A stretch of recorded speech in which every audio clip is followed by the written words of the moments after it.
Quotes from Nisargadatta Maharaj's I Am That. The world only exists as a dream in my consciousness. Whatever happens, happens to you, by you, through you. You are the creator, enjoyer, and destroyer of all you perceive. You are the maker of the world in which you live. You alone can change it or unmake it. The world appears to you so overwhelmingly real because you think of it all the time. Cease thinking of it, and it will dissolve into thin mist. There is only one mistake you are making. You take the inner for the outer, and the outer for the inner. What is in you, you take to be outside you, and what is outside you, you take to be in you. The mind and feelings are external, but you take them to be intimate. You believe the world to be objective, while it is entirely a projection of your psyche. This is the basic confusion. There is only one self appearing as many. This helping people is mere imagination. In truth, you do not help others because there are no others. In reality, there are no others, and by helping yourself, you help everybody else. In reality, there are no others, and by helping others, you help everybody else. You are lonely as a person. Your real being, you are the whole. All is you and yours. There is nobody else. This is a fact. You yourself are God, the supreme reality. You are God, but you do not know it. The real is simple, open, clear and kind, beautiful and joyous. It is completely free of contradictions. It is ever new, ever fresh, endlessly creative. Being and non-being, life and death, all distinctions merge in it. After all, what do you really want? Not perfection. You are already perfect. What you seek is to express in action what you are. For this you have a body and a mind. Take them in hand and make them serve you. Just like in a cinema, all is light, so does consciousness become the vast world. Look closely, and you will see that all the names and forms are but transitory waves on the ocean of consciousness, that only consciousness can said to be, not its transformations. In all the immensity of consciousness, a light appears, a tiny point that moves rapidly and traces shapes, thoughts, and feelings, concepts and ideas like the pen writing on paper, and the ink that leaves a trace is memory. The world has only as much power over you as you give it. Rebel, go beyond duality. We love variety, the play of pain and pleasure. We are fascinated by contrasts. For this, we need the opposites and their apparent separation. We enjoy them for a time, and then we get tired and crave for the peace and silence of pure being. The way of self-realization. Where is the need of changing anything? The mind is changing anyhow all the time. Look at your mind dispassionately. This is enough to calm it. When it is quiet, you can go beyond it. Do not keep it busy all the time. Stop it and just be. If you give it rest, it will settle down and recover its purity and strength. Constant thinking makes it decay. Nothing you do will change you, for you need no change. You may change your mind or your body, but it is always something external to you that has changed, not yourself. Why bother at all to change? Realize once for all that neither your body nor your mind, nor even your consciousness is yourself, and stand alone in your true nature beyond consciousness and unconsciousness. No effort can take you there, only the clarity of understanding. Don't try to reform yourself, just see the futility of all change.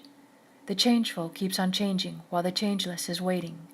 Do not expect the change to take you to the changeless. It can never happen.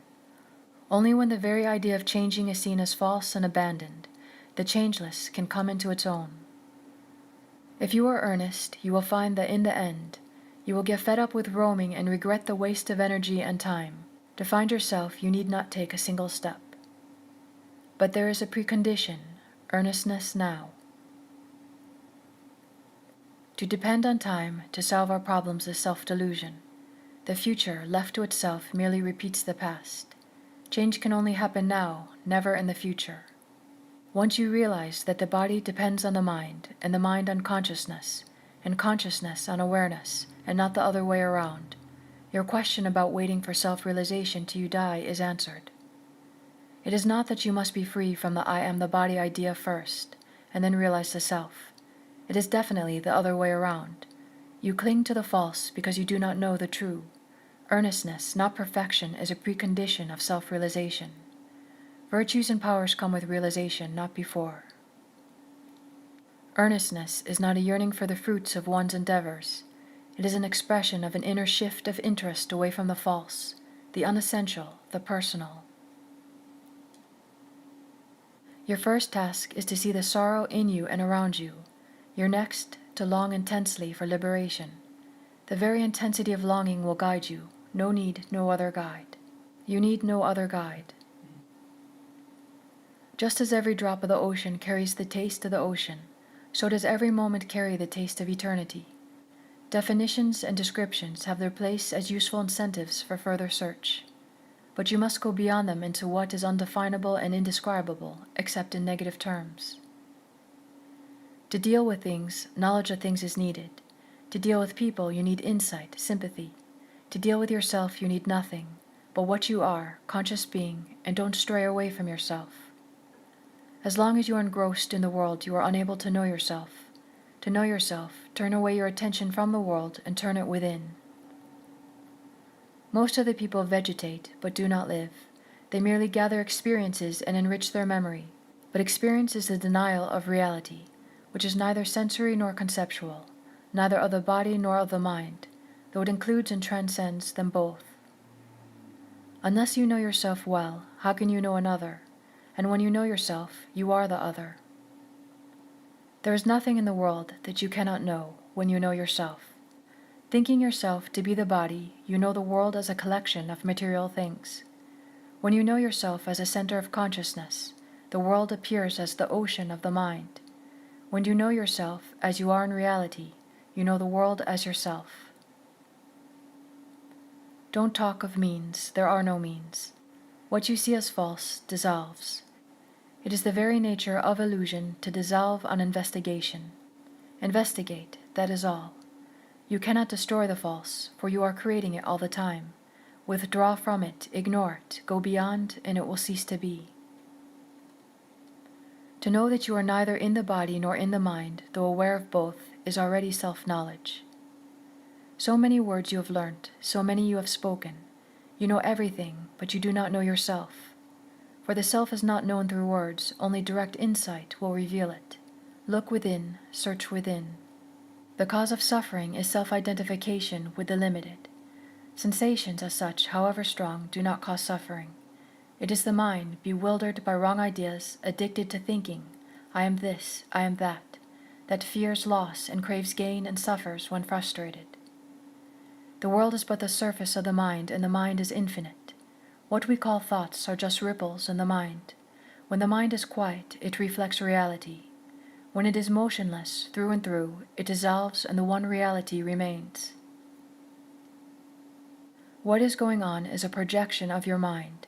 A weak mind cannot control its own projections. Be aware, therefore, of your mind and its projections. You cannot control what you do not know. On the other hand, knowledge gives power. In practice, it is very simple. To control yourself, know yourself. Understand your own mind, and its hold on you will snap. The mind misunderstands. Misunderstanding is its very nature. Right understanding is the only remedy. Moods are in the mind and do not matter. Go within, go beyond. Cease being fascinated by the content of your consciousness. When you reach the deep layers of your true being, you will find that the mind's surface play affects you very little. What was never lost can never be found. Your very search for safety and joy keeps you away from them. Stop searching, cease losing. The disease is simple and the remedy equally simple. It is your mind only that makes you insecure and unhappy. Anticipation makes you insecure, memory unhappy. Stop misusing your mind and all will be well with you. You need not set it right, it will set itself right, as soon as you give up all concern with the past and the future, and live entirely in the now. What prevents you from knowing yourself as all and beyond all is the mind based on memory. It has power over you as long as you trust it. Don't struggle with it, just disregard it. Deprived of attention, it will slow down and reveal the mechanism of its working. Once you know its nature and purpose, you will not allow it to create imaginary problems. What problems can there be which the mind did not create? Life and death do not create problems. Pains and pleasures come and go, experienced and forgotten. It is the memory and anticipation that create problems of attainment or avoidance, colored by like and dislike. How can an unsteady mind make itself steady? Of course it cannot. It is the nature of the mind to roam about. All you can do is shift the focus of consciousness beyond the mind. See everything as a dream, as a show, as a film. Don't be afraid of a world you yourself have created. Cease from looking for happiness and reality in a dream, and you will wake up.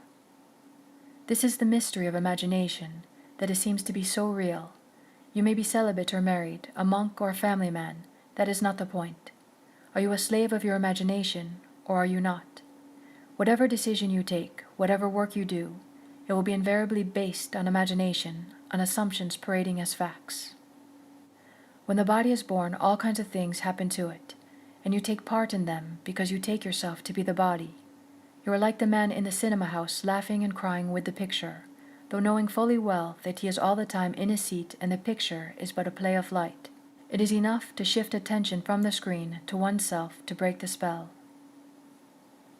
When the body dies, the kind of life you live now, succession of physical and mental events, comes to an end. It can end even now, without waiting for the death of the body. It is enough to shift attention to the self and keep it there. All happens as if there is a mysterious power that creates and moves everything. Realization that you are not the mover, only the observer, and you will be at peace. Of course not, that power is not separate from you, but you must begin by being the dispassionate observer. Then only will you realize your full being as the universal lover and actor.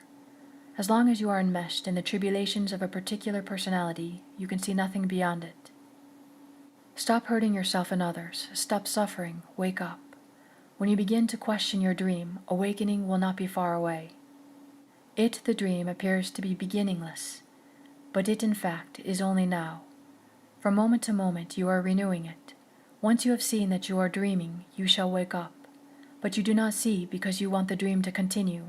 A day will come when you will long for the ending of the dream, with all your heart and mind, and be willing to pay the price. The price will be dispassion and detachment, the loss of interest in the dream itself. Wanting it to continue is not inevitable. Seeing clearly your condition, your very clarity will release you. Pain and pleasure are the crests and valleys in the ocean of bliss, Ananda. Deep down, there is utter fullness. Freedom from one means freedom from the both. If you do not care for pleasure, you will not be afraid of pain, but there is happiness, which is neither, which is completely beyond. The very desire to live is the messenger of death, as the longing to be happy is the outline of sorrow. The world is an ocean of pain and fear, of anxiety and despair. Pleasures are like the fishes, few and swift, rarely come, quickly gone. A man of low intelligence believes against all evidence that he is an exception and that the world owes him happiness.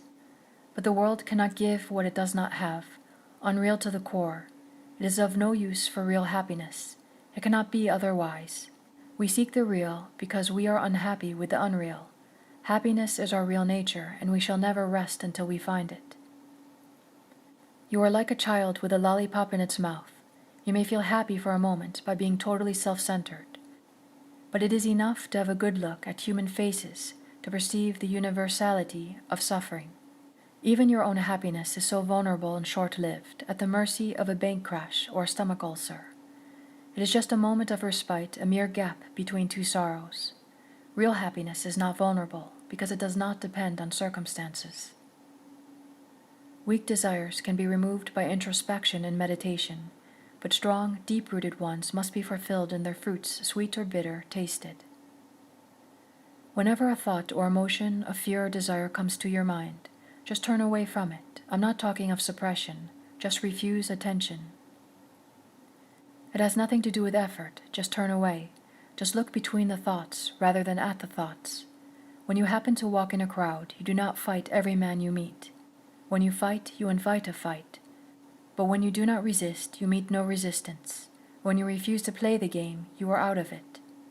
These moments of inner quiet will burn out all obstacles without fail. Don't doubt its efficacy. Try it. Watch your thoughts as you watch the street traffic. People come and go. You register without response. It may not be easy in the beginning, but with some practice you will find that your mind can function on many levels at the same time, and you can be aware of them all. It is only when you have a vested interest in any particular level that your attention gets caught in it and you black out on other levels. First of all, establish a constant contact with yourself. Be with yourself all the time. Into self-awareness all blessings flow. Begin as a center of observation, deliberate cognizance, and grow into a center of love and action. I am is a tiny seed which will grow into a mighty tree, quite naturally without a trace of effort. Just keep in mind the feeling I am, merge in it, till your mind and feeling become one. By repeated attempts you will stumble on the right balance of attention and affection, and your mind will be firmly established in the thought feeling I am. Whatever you think, say or do, this sense of immutable and affectionate being remains as the ever-present background of the mind. Relax and watch the I am. Reality is just behind it. Keep quiet, keep silent. It will emerge, or rather, it will take you in. When I say, remember I am all the time, I mean come back to it repeatedly. Hold on to the sense I am to the exclusion of everything else. When thus the mind becomes completely silent, it shines with a new light and vibrates with a new knowledge. You need only to hold on to the I am. Nothing dies. The body is just imagined. There is no such thing. Maharaj Nisargadatta.com